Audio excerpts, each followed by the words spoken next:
Bonjour et bienvenue sur la chaîne. Alors voilà, je voulais vous présenter le Pushpak 5.11, donc un système d'emport. On va faire le tour ensemble. Pourquoi je fais cette revue parce que j'en ai trouvé pas mal en anglais, mais qui me convenaient pas, déjà parce que c'était en anglais. On comprend à peu près ce qu'ils veulent dire, etc. Mais des fois on tombe sur un accent qui est un texan qui a un accent à couper au couteau. Et là forcément c'est encore un peu plus délicat, donc couteau ils savent faire évidemment, mais c'est un petit peu particulier. Donc je voulais vous la présenter de moi-même. Donc c'est une pochette que j'ai reçue il n'y a pas très longtemps. Donc c'est plus une revue qu'un retech. Je vais vous donner déjà mes premières impressions. Je vais vous montrer moi comment je l'ai équipé, parce qu'évidemment il y a une multitude de possibilités. Et je voulais vous montrer un petit peu ce que ça pouvait donner. Aussi notamment au niveau du port. Hop là. On n'en parle pas beaucoup sur les vidéos que j'ai pu voir, donc c'est pour ça que je voulais un peu vous en parler. Donc déjà, système monobretelle. Moi j'étais sur un sac à dos classique avant, et là je voulais trouver un système d'emport qui était un peu plus petit, qui était peut-être plus pratique. Je ne sais pas encore si c'est réellement le cas, mais en tout cas voilà, pour l'instant ça me convient à peu près. Je dis à peu près puisque, comme je vous le dis, je vous ferai certainement un Rotex ensuite au niveau de l'utilisation. Déjà, première chose, évidemment, monobretelle, on va pouvoir la porter à droite ou à gauche, mais c'est un petit peu plus pratique de la mettre sur le côté gauche. Évidemment, ici, on va avoir toute la pression qui va être positionnée, pas vraiment sur l'épaule, mais en tout cas sur le trapèze. Donc évidemment, peut-être qu'au bout d'un moment, ce sera un petit peu pesant. Moi, j'ai pas encore pesé, mais j'ai quand même relativement du poids à l'intérieur. Évidemment, c'est beaucoup moins confortable qu'un sac à dos classique, mais il y a des côtés qui sont bien plus pratiques quand même. Moi, très honnêtement, mon usage, ça va être de la porter, mais pas réellement longtemps.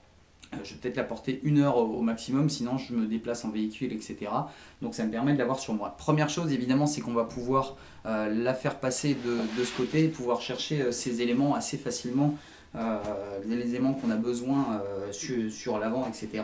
et pouvoir la rebasculer. Également, quand je rentre dans mon véhicule, je vais pouvoir la mettre à l'avant, m'asseoir dans mon véhicule si j'ai besoin d'y rentrer assez rapidement, il flotte dehors ou j'en sais rien, et ça me permet de l'enlever et de la mettre en étant dans le véhicule, ce qui est plutôt pas mal. Alors petit bémol, ça aurait été intéressant d'avoir une poignée effectivement là, parce que là du coup, quand je suis dans le véhicule, je vais l'attraper soit ici, alors ça marche très bien aussi, hein, soit un petit peu à l'avant, mais là c'est un peu moins pratique peut-être. Voilà, c'est juste un petit détail que je repère pour le moment. On va faire le tour tout de suite ensemble des premiers éléments que j'ai mis sur l'extérieur. Évidemment, l'Armitech, qui est pour moi la lampe ultime, vous le savez peut-être. En tout cas, je la mets ici, ça me permet de l'orienter, de l'allumer de la main droite, de la main gauche, de la régler, etc. Je vois tout ce que j'ai devant. Quand je suis en intérieur et quand je bascule mon sac sur l'avant, elle se retrouve ici, elle va éclairer le plafond, donc je vois l'intérieur. Donc c'est un petit détail, mais c'est plutôt intéressant. Et ça me permet également de pouvoir l'enlever assez facilement si j'en ai besoin. Ici, je la descrade, je vais pouvoir l'accrocher avec son support aimanté un petit peu n'importe où, je vais pouvoir la passer, enfin voilà. Imaginez que c'est ultra pratique, évidemment. Je vais descendre un petit peu. Ouh, on descend ensemble, voilà. Je descends un petit peu, vous voyez un petit peu l'avant du sac.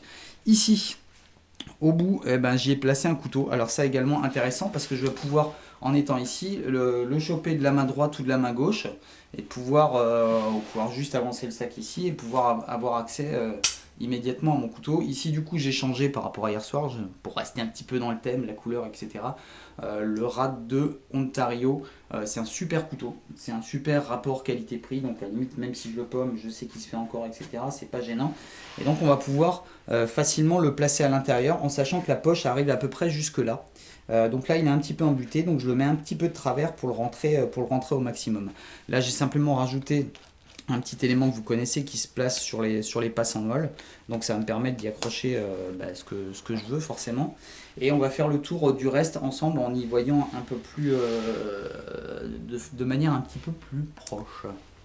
Allez, c'est parti pour la revue de cette petite sacoche. Donc on va s'intéresser déjà au côté pile.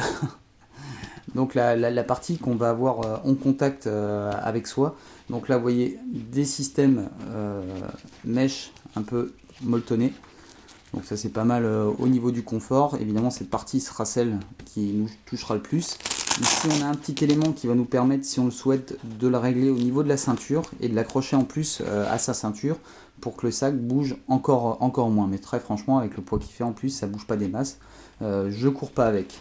En dessous, on va voir également ici du système molle qui va me permettre d'y passer des sangles éventuellement et de raccrocher quelque chose en plus, une veste ou quoi que ce soit, ça peut être intéressant. Toujours très costaud, alors je vous ai pas parlé du matériau, mais ça vous pourrez aller le voir un peu sur tous les sites. On est sur 1050 deniers, donc on sent que c'est vraiment quelque chose d'hyper costaud. Au niveau des fermetures éclairs, YKK, ça bouge pas, etc. On sent que c'est vraiment tout de suite de la grosse qualité. Au niveau ici de la sangle de portage, alors je vais continuer de ce côté, je vous avais dit un premier élément ici avec encore une fois des passants molles, le petit système ici qui va me permettre d'y fourrer ce que je souhaite, à savoir ici un couteau. Là on va encore avoir cette partie ici, voilà, qui me permet aussi d'y glisser quelque chose. Je peux y glisser le couteau, c'est pas mal aussi. Ça me permet, quand je l'utilise un peu plus souvent, de l'avoir ici directement. Ça peut être également intéressant. Ici, une première sangle. Alors, il y a trois sangles velcro ici qui vont me permettre de rattraper l'excédent de sangles que je vais avoir. Il suffit de la replier et ensuite je repasse ici avec le scratch. Et j'en ai évidemment utilisé un pour y placer mon Armitech. À savoir ici également que de l'autre côté, je vais avoir ici un système qui va me permettre de le défaire facilement si je ne veux pas le passer au-dessus de ma tête. Et de ce côté-là, on ne retrouve pas de système molle, mais une bande velcro. On va pouvoir y placer un patch, un moral patch si on le souhaite. Et là encore une petite poche qui arrive à peu près jusque là pour vous donner un ordre d'idée.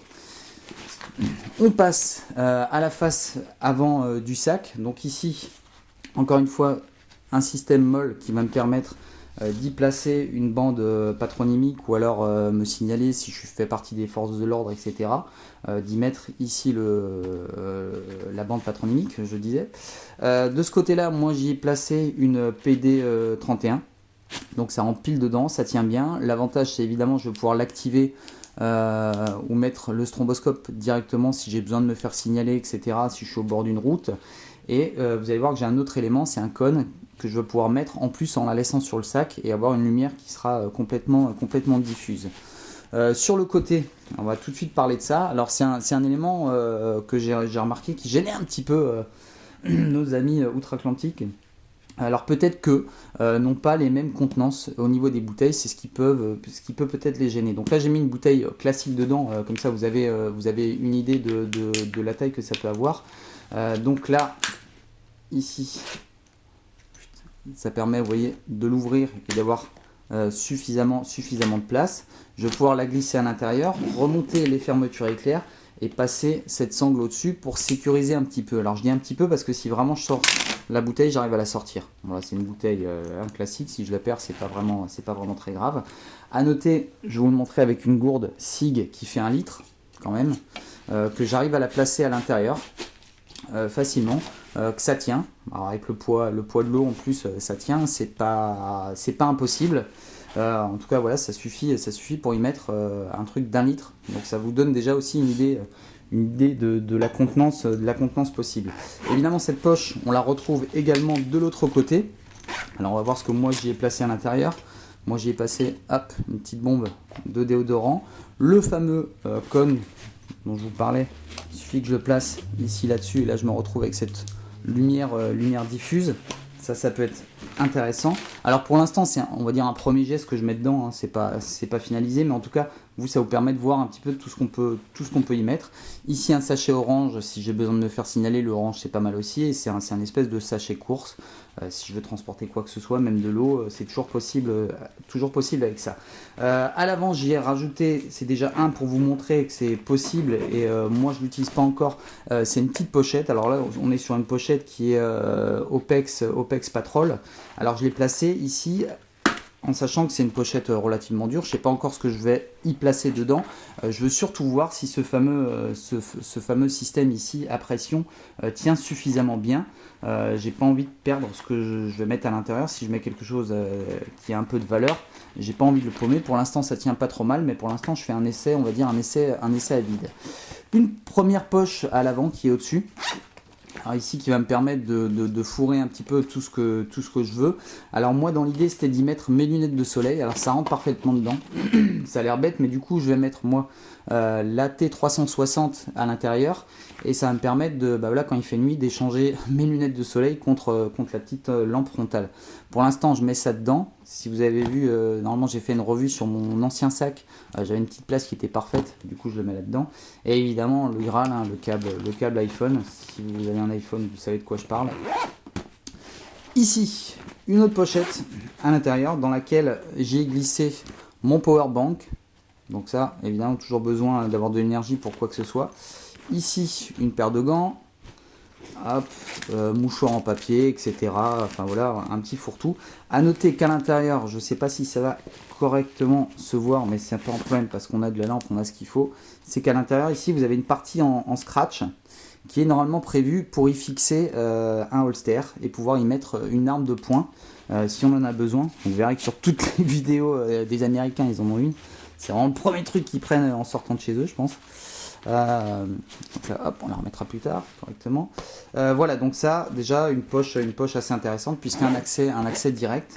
À l'avant également, j'ai pu y placer mon petit porte-monnaie et mon petit Secrid qui est au top. Alors juste, je fais je vous l'ai présenté déjà. Hop, ça me permet d'avoir mes cartes assez rapidement, mais ça a un autre avantage. Je vais pouvoir le mettre en poche, pas le casser, etc. Mais on ne peut pas lire ma carte. Vous savez qu'en ce moment, j'ai vu pas mal de choses et des amis sur Paris qui me l'ont dit. Il y a des mecs qui se baladent avec des terminals de carte bleue et qui se placent près de vous pour vous piquer de l'argent sans que vous vous en rendiez compte. Ils passent le terminal près de vous et si vous avez votre carte bancaire dans une poche, par exemple, ils vont vous débiter. Alors, je crois que c'est 20 € maxi, mais bon, s'ils font ça toute la journée, je pense que c'est assez rentable et vous n'allez rien voir. Donc ça peut être intéressant puisque ça empêche de pouvoir lire votre carte quand elle est à l'intérieur. On va s'activer sur la poche principale. Alors la poche principale, ici, encore un élément qui est de cette taille, assez fin. Moi je vais y glisser mes papiers de véhicule. Et à l'intérieur, on va voir un petit peu. Donc là, je vais vous montrer un peu ce que j'ai mis dedans quand même. Mais là, on est sur une petite pochette Max P qui rentre largement dedans. Ici j'ai glissé ma pince Victorinox qui est relativement lourde quand même et ici le fameux couteau de secours Victorinox qui est, si vous ne connaissez pas, allez le voir, c'est super sympa. Alors évidemment j'espère ne jamais avoir à l'utiliser dans sa fonction première, à savoir tout ce qui est secours sur un véhicule, etc. Puisqu'on a le brise-vitre, on a la possibilité de couper les ceintures, etc. On a également une scie pour pare-brise, mais ça peut éventuellement servir aussi si on est bloqué. Il y a pas mal de baies vitrées, ce genre de choses. Imaginez qu'on soit bloqué dans un truc comme ça, avec ça on peut réussir à s'en sortir. En tout cas voilà, Victorinox, vous savez, je vais pas faire de pub dessus, ils sont au top. Ici un côté qui est un peu plus administratif, on va dire, avec une petite poche mèche dans laquelle évidemment j'ai pu y glisser un portefeuille, et là encore deux petites poches. Alors attendez, hop, éclairage parce que j'aime bien qu'on voit ce qui se passe. À l'intérieur, une mini poche ici, voilà, qui est pas très profonde, et ici trois poches à stylo. Je vous montre un petit peu la contenance comme ça. Et tout en bas, j'ai glissé un coupe-vent, parce qu'un coupe-vent c'est toujours intéressant à avoir sur soi. Je vous montre juste rapidement ce que j'ai mis dans cette petite poche. C'est pas encore validé, mais c'est les éléments que j'utilise assez régulièrement. Donc c'est une poche Max Expédition qui permet avec des systèmes molles élastiques de placer un petit peu ce qu'on veut. Là voilà, un briquet, le petit truc Victorinox qui va bien pour aiguiser ses couteaux. Là, deux choses que j'utilise quand même assez régulièrement, c'est des espèces de clés Allen. Donc ça me sert assez régulièrement. Une petite cuillère pliante, enfin une petite fourchette pliante, ça sert toujours. C'est un modèle de chez Decathlon qui est pas terrible parce qu'elle s'ouvre. Je vous l'ai montré, je vous la remonte vite rapidement. C'est un système qui se déplie et on va venir bloquer ici. Mais ça bouge un petit peu pas mal. Donc imaginez que... Merde. Voilà, vous avez compris. Donc voilà, mais c'est toujours intéressant d'avoir une petite fourchette, parce que des fois on prend des trucs à emporter, on nous file des couverts en plastique, c'est pas terrible. Une lampe là qui va pas rester, la petite e-light, parce que je vais avoir de la redondance sinon. Ici des petits gants jetables, un préservatif, ça sert toujours, pas seulement pour faire crac-crac. Un tampon également en cas de saignement, etc. J'ai pas encore la petite trousse Bobologie à l'intérieur. Et ici des dominos, ça c'est assez pratique aussi, ça m'a déjà servi pas mal de fois pour évidemment faire des petites réparations électriques. Ici un poncho de secours qui fait voilà 1m32 par 2 mètres, ça permet toujours de s'isoler, etc. Couverture de survie à l'arrière également. Et là, un petit cordon qui est de la corde qui est extrêmement résistante, qui est pour les parapentes. Voilà, une pile, un crayon, enfin voilà, c'est pour vous donner un ordre d'idée. C'est vraiment des pochettes qui sont vraiment bien faites. Également avec la possibilité d'y mettre un patch avec une petite poignée, etc. Enfin, c'est assez pertinent. Ça me permet moi aussi de la retirer si vraiment je sais que je vais pas avoir besoin de certains éléments. Donc vous avez vu que c'est assez vite rempli évidemment, mais avec, alors je vais dire l'essentiel, ça va dépendre de tout le monde. Hein. Moi j'ai des trucs devant qui peut-être ne vous serviront jamais, et moi non plus. Enfin, généralement tout ce que j'ai mis dedans là, ça me sert quand même assez régulièrement. Donc voilà, juste petite chose aussi, quand souvent on choisit un sac avant de choisir ce qu'on va mettre dedans, donc de toute façon plus on va avoir du volume, plus on va le remplir, ça rate jamais. Donc penchez-vous plutôt sur la question qu'est-ce que je vais y mettre avant de choisir un sac. Pour moi celui-là je le trouve vraiment sympa. Je ferai évidemment un retour d'expérience, moi surtout au niveau du soleil peut-être. Parce qu'ici je suis sous les tropiques, donc le soleil tape vraiment très très fort. Pour vous donner un ordre d'idée, quand je mets moi j'avais mis une affiche le lundi matin, une affiche orange sous un préau sur un papier A4 qui est déjà orange. En fin de semaine il est orange pâle, même les voitures ici elles crament, etc. quand les peintures ne sont pas tropicalisées. Je sais pas si je l'ai dit au début de la vidéo, mais en tout cas on va voir comment va vivre en fait ce sac, comment il va survivre surtout dans ces conditions. Donc voilà, c'était une petite revue relativement rapide, mais il y a pas énormément de choses à dire, mais je voulais vraiment que vous puissiez le voir d'un peu plus près, de voir exactement comment c'était gaulé ce petit sac, tout ce qu'on pouvait y mettre. Alors évidemment je vous disais 6 litres, ça n'a pas l'air énorme, mais vous avez vu qu'on met quand même pas mal de choses et c'est quand même vraiment bien organisé. On a vraiment moyen de retrouver ses affaires hyper rapidement. Donc moi c'est évidemment ce qui m'importe, c'est de ne pas galérer à aller fouiller au fond du sac. Voilà, j'espère que cette petite revue vous aura plu et je vous dis à très très bientôt sur ma chaîne. Allez, bye bye, c'était Christian Jones.